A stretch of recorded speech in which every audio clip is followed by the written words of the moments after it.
আপোনাৰ বাৰু কেতিয়াবা মনলৈ এনেকুৱা এটা অনুভৱ আহেনে যে আপুনি ইমান ভাল ভাল কাম কৰি আছে, পৰিয়ালৰ কাৰণে হওক বা আপোনাৰ অঞ্চলটো বা সমাজখন গাঁওখনৰ কাৰণে হওক, আপুনি ইমানখিনি ত্যাগ স্বীকাৰ কৰি ইমান ভাল ভাল কাম কৰি আছে, কিন্তু কিছুমান মানুহে আপোনাক খাতিৰ কৰিব নিবিচাৰে। আপুনি যিখিনি ভাল কাম কৰি আছে তাৰ বিনিময়ত আপোনাক কোনো ধৰণৰ গুৰুত্ব দিব নিবিচাৰে। বিনিময়টো বাৰু নালাগে দিব, কিন্তু তেওঁলোকে অকণো গুৰুত্ব দিব নিবিচাৰে, আপোনাক খাতিৰ কৰিব নিবিচাৰে। অথচ আপুনি বহুত ত্যাগ আৰু কষ্ট স্বীকাৰ কৰি বহুত ভাল ভাল কাম কৰি আছে। কিয় এনেকুৱা হয় বাৰু? বহু ভাল ভাল কাম কৰিও কিছুমান মানুহৰ পৰা অৱহেলিত হ'ব লগা হয়। ভাল ভাল কাম কৰি মানুহে গুৰুত্ব নাপায়। কিয়? চাওক, এটা দুৰ্ঘৰ মদাহী মানুহক যদি এগিলাচ গাখীৰ আৰু এবটল মদ দিয়া হয়, তেতিয়াহ'লে সেই গাখীৰ গিলাচ নলয়, সেই মদৰ বটলটোহে সেই থাপ মাৰি লৈ ল'ব। কাৰণ সেই মদাহীজনৰ কাৰণে গাখীৰৰ গিলাচটোৰ কোনো মূল্য নাই, মদৰ বটলটোহে তাৰ কাৰণে বহুত মূল্যৱান বস্তু।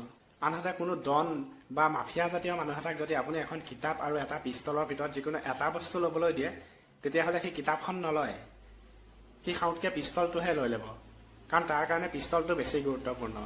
গতিকে কথাটো ঠিক তেনেকুৱা। আপুনি ভাল কাম কৰি থকা স্বত্বেও কিছুমান মানুহে যে আপোনাক গুৰুত্ব নিদিয়ে, তাৰ কাৰণো আচলতে সেইটোৱেই। কাৰণ তেওঁলোকৰ মগজটোৱে ঢুকি নাপায় আপুনি যিখিনি কাম কৰি আছে, আপোনাৰ কামৰ গুৰুত্বটো তেওঁলোকৰ মগজটোৱে ঢুকি নাপায়। যদি আপোনাৰ কামখিনিৰ গুৰুত্ব তেওঁ বুজি পালেহেঁতেন, তেতিয়াহ'লে আপোনাক নিশ্চয় গুৰুত্ব দিলেহেঁতেন। গতিকে আপুনি বহুত কষ্টৰে কাম কৰি থকাৰ পিছতো আপোনাক যে গুৰুত্ব নিদিয়ে, সমস্যাটো আপোনাৰ নহয়, সমস্যাটো সেই মানুহটোৰ, যিটো মানুহে আপোনাক কষ্ট কৰাৰ পিছতো আপোনাক অকণো গুৰুত্ব নিদিয়ে। গতিকে এইটো আপোনাৰ সমস্যা নহয়, আপুনি তাৰ কাৰণে মন বেয়া কৰিব নালাগে। যদি আপোনাক সি বুজি পালেহেঁতেন, আপুনি ভাল কাম কৰিছে বুলি সেই ভাল কামৰ গুৰুত্বটো যদি সি বুজি পালেহেঁতেন, তেতিয়া নিশ্চয় আপোনাক ছাপোৰ্ট কৰিলেহেঁতেন। গতিকে সি বুজি পোৱা নাই যেতিয়া আপোনাক ছাপোৰ্ট কৰা নাই।